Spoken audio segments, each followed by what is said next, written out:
Olá, sejam todos muito bem-vindos ao meu canal e hoje eu gostaria de falar com vocês sobre o seguinte tema: a personalidade do Espírito Santo.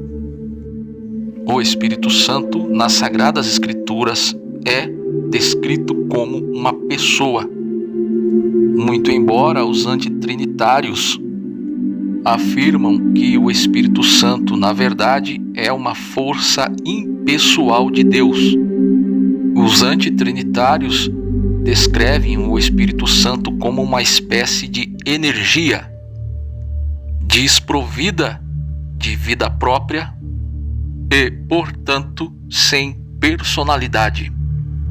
Mas o Senhor Jesus Cristo e os apóstolos, sempre quando referiam-se ao Espírito Santo, o tratavam como uma pessoa e não como uma coisa. Quem trata o Espírito Santo como uma coisa são os antitrinitários, principalmente os da ala unitária, como, por exemplo, as Testemunhas de Jeová. Este grupo ensina que o Espírito Santo não é uma pessoa e, logicamente, negando a personalidade do Espírito Santo, obviamente, negarão também que ele seja Deus. E um dos argumentos que eles usam para defender que o Espírito Santo não é uma personalidade é dizer que os apóstolos e o próprio Senhor Jesus, quando falavam ou escreviam alguma coisa sobre o Espírito Santo, na verdade, eles estavam fazendo uso de um recurso linguístico chamado de personificação ou prosopopeia, que é um recurso muito utilizado em literaturas, como, por exemplo, literaturas poéticas, folclóricas e até mesmo contos da carochinha. E desta maneira, este grupo fica coisificando o Espírito Santo, tornando o Espírito Santo uma coisa e não uma pessoa. E como eles chegaram à conclusão de que os apóstolos e o Senhor Jesus faziam uso deste recurso linguístico? Bom, eles chegaram a esta conclusão, obviamente, por inferências, por conjecturas, porque não há nenhum texto nas Sagradas Escrituras que apoie categoricamente a argumentação deles de que os escritores sagrados, ao referirem-se ao Espírito Santo como uma pessoa, estavam usando ou se utilizando deste recurso linguístico chamado de personificação ou prosopopeia. O que eu quero dizer é: não há nenhum texto bíblico, nenhum versículo, nenhum texto das Sagradas Escrituras onde o Senhor Jesus ou os apóstolos apontassem uma relação direta entre o Espírito Santo e sua personificação através deste recurso linguístico. Eu poderia muito bem perguntar a eles onde nas Escrituras Sagradas é ensinado a personalização do Espírito Santo. E eles, obviamente, nunca encontrarão esta resposta, porque eles chegaram a esta conclusão através de inferências, através de conjecturas. Eles costumam argumentar, por exemplo, que a sabedoria, o pecado, a morte são personificados pelos escritores sagrados. Então, eles, por exemplo, eles citam o livro de Provérbios. Quando o livro de Provérbios fala sobre a sabedoria clamando pelas ruas, eles dizem ali que está sendo usado um recurso linguístico chamado de personalização ou prosopopeia. Então, eles inferem a partir daí e de exemplos semelhantes a estes que a mesma coisa ocorre com o Espírito Santo.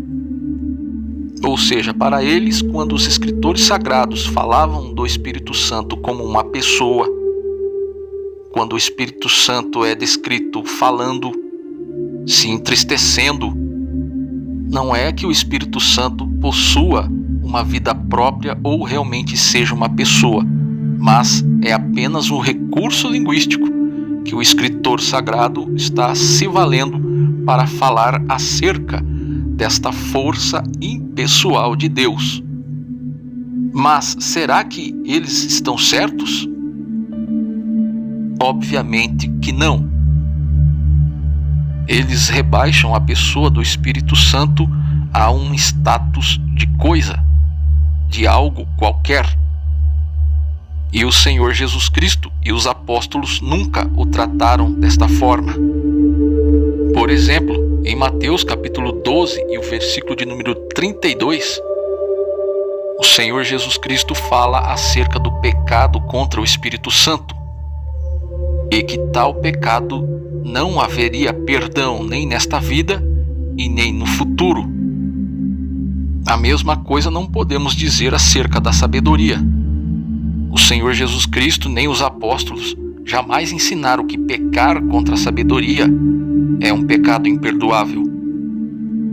Quando o Senhor Jesus Cristo referia-se ao Espírito Santo, ele transmitia a ideia de que o Espírito Santo era realmente uma pessoa. Ele nunca referia-se ao Espírito Santo como pessoa, num sentido poético, folclórico, mitológico ou metafórico, mas sempre referia-se ao Espírito Santo como uma pessoa real. Por exemplo, em João capítulo 16, o versículo de número 13, Jesus descreve o Espírito Santo com multicaracterísticas pessoais. Ou seja, neste mesmo versículo, ele descreve várias características pessoais ao mesmo tempo, simultaneamente, ao Espírito Santo.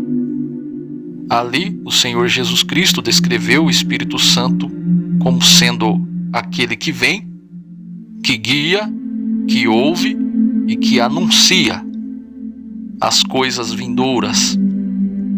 Nenhum dos outros exemplos de personificação nas Sagradas Escrituras, como a sabedoria, a morte, o pecado ou qualquer outra coisa, é descrita com tantas características pessoais como de fato é descrito a pessoa do Espírito Santo. O Senhor Jesus Cristo disse ser a verdade. E por que o Senhor Jesus Cristo mentiria sobre a pessoa do Espírito Santo, descrevendo-o como uma pessoa e não como uma coisa desprovida de personalidade e vida própria? No capítulo 14, no versículo 17 do Evangelho que escreveu João, Jesus também afirmou que o Espírito Santo é o Espírito da verdade.